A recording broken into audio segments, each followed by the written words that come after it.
ఇటీవలి కాలంలో పలు పంటలకు తీవ్ర నష్టం చేస్తోంది పండు ఈగ.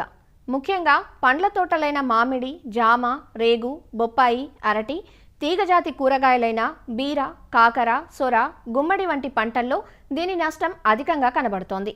కాయ నాణ్యతను దెబ్బతీసే ఈ పండు ఈగ వల్ల దాదాపు 30 నుంచి 50% వరకు దిగుబడులకు నష్టం వాటిల్లుతోందని అంచనా.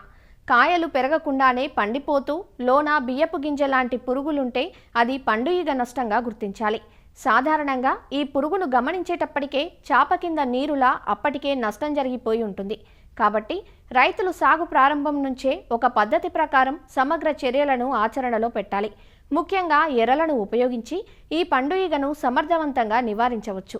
కూరగాయలు, పండ్ల జాతుల్లో వచ్చే ఈ పండు ఈగ నష్టం నివారణ గురించి తెలియజేస్తున్నారు ప్రొఫెసర్ జయశంకర్, తెలంగాణ రాష్ట్ర వ్యవసాయ విశ్వవిద్యాలయం వరంగల్ ప్రాంతీయ వ్యవసాయ పరిశోధనా స్థానం కీటక విభాగం శాస్త్రవేత్త డాక్టర్ శ్రవణ్ కుమార్.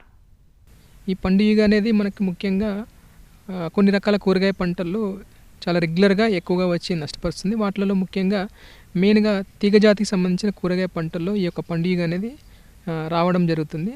ఇది ఈ యొక్క తీగజాతి పంటలనే కూరగాయ పంటలే కాకుండా మామిడిలో కూడా మనకి ఈ పక్వానికి వచ్చిన మామిడికాయలు పక్వానికి వచ్చినప్పుడు ఈ ఆశించి నష్టం అనేది చేస్తూ ఉంటాయి. ఈ యొక్క పండు ఈగ అనేది సంవత్సరం పొడవుతా మనకి ఈ యొక్క పంటలను ఆశించి నష్టపరుస్తుంది. వీటిలో ఈ పండు ఈగను మనం గమనించినట్లయితే ఈ యొక్క తల్లి పురుగులు కానీ రెక్కల పురుగులు చాలా చిన్నగా ఈగలాగా ఉంటాయి.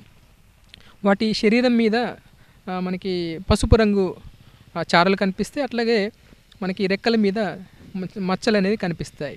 ముఖ్యంగా ఇది గమనించినట్లయితే వీటి యొక్క జీవిత చక్రము ఈ యొక్క రెక్కల పురుగు దశ అనేది సుమారుగా ఒక 14 రోజులు, అంటే 2 వారాలు ఉంటుంది. వీటి నుంచి మళ్ళీ 50 నుంచి 90 వరకు ఈ యొక్క గుడ్లను గుంపులుగా అది పెట్టవచ్చు. ఈ యొక్క తల్లి రెక్కల పురుగు అనేది గుడ్లు ఎలా పెడుతుందంటే ఆ కాయల మీద చిన్న గుంతలాగా చేసి వాటిలో షార్ప్గా ఉన్న ఓవిపోస్టర్తోని గుడ్లు అనేది పెట్టడం జరుగుతుంది. ఈ గుడ్లు పెట్టిన తర్వాత ఒక పదార్థంతో అది కప్పివేయడం జరుగుతుంది. ఒక గమ్ము లాంటి పదార్థంతో, జిగురు లాంటి పదార్థంతో గుడ్లను కప్పివేయడం జరుగుతుంది. వారం రోజుల లోపల ఈ యొక్క గుడ్ల నుంచి మనకి పిల్ల పురుగులు బయటికి రావడం, అవి లోపలికి కాయల లోపలికి కానీ పూత భాగాల లోపలికి వెళ్ళి మనకు నష్టం చేయడం అనేది చూడవచ్చు. సుమారుగా గమనించినట్లయితే బియ్యపు గింజ ఆకారంలో ఈ యొక్క పిల్ల పురుగులు అనేది మనకి ఉంటాయి. ఇవి ప్రవేశించిన రంధ్రాల ద్వారా మనకి వేరే బ్యాక్టీరియా ప్రవేశించి అక్కడ కాయలు కుళ్ళిపోయేటట్టుగా చేయడం అనేది జరుగుతుంది. సో ఈ విధంగా మనకి ఈ పిల్ల పురుగులు గుజ్జును తిని మనకి నష్టపరచడం జరుగుతుంది. అట్లా కాయలు అనేది నాణ్యత కోల్పోవడం కానీ కాయలు మంచిగా లేకపోవడం అనేది జరుగుతుంది. అట్లా కాయలు రాలిపోవడం కూడా మనము ఈ యొక్క పండు ఈగ వల్ల మనము చూడవచ్చు. సో వీటి యాజమాన్యం మనం గమనించినట్లయితే ముఖ్యంగా తొందరగా కోతకు వచ్చే మనకి ఈ యొక్క కూరగాయ పంటల రకాలను మనం ఎంచుకొని వాటిని సాగు చేసుకోవాలి.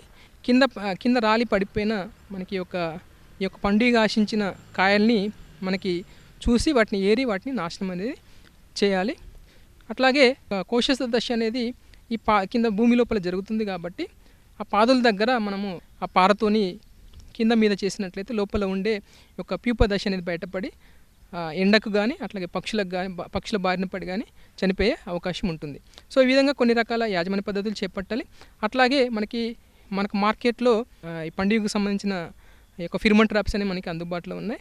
మనకి పొలాల్లో ఉధృతిని బట్టి 10-15 కానీ అట్లా మనం పెట్టుకొని ఈ యొక్క పండు ఈగను మనము సమర్థవంతంగా అరికట్టవచ్చు.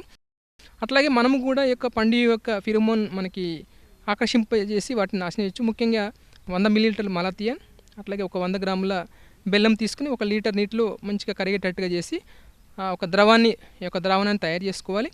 ఈ యొక్క 1 లీటర్ ద్రావణాన్ని మనము మట్టి చిప్పలలో కానీ ఏదైనా ప్లాస్టిక్ డబ్బాల్లో కానీ మనం కొద్ది పోసి మనకి ఒక తోటలో కూరగాయ పంటల పొలంలో అక్కడక్కడ పెట్టినట్లయితే ఆ యొక్క బెల్లానికి ఆకర్షింపబడి దాంట్లో పడి మనకి ఈ యొక్క పండు ఈగ అనేది చనిపోవడం అనేది జరుగుతుంది.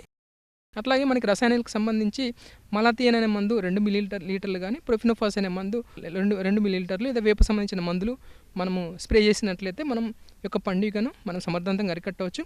అట్లాగే ఇంకో ముఖ్యమైన విషయం ఏంటంటే కాయలని పూర్తిగా పక్వానికి వచ్చేంతవరకు ఉంచకుండా ముందే మనము కోసి మనము మార్కెట్లో చేరవేయాలి. అట్లాగే ఈ యొక్క పురుగు మందులు పిచికారీ చేసేటప్పుడు మనకి కోతకు వచ్చిన కాయల్ని కోసి తర్వాత మనము ఈ యొక్క రసాయనిక మందులు పిచికారీ చేసినట్లయితే మనకి తర్వాత ఈ యొక్క అవశేషాలు మనకి కాయలో లేకుండా మనం చూడవచ్చు. ఈ విధంగా మనకి సూచనలు పాటించినట్లయితే మనం పండు ఈగను సమర్థవంతంగా అరికట్టవచ్చు.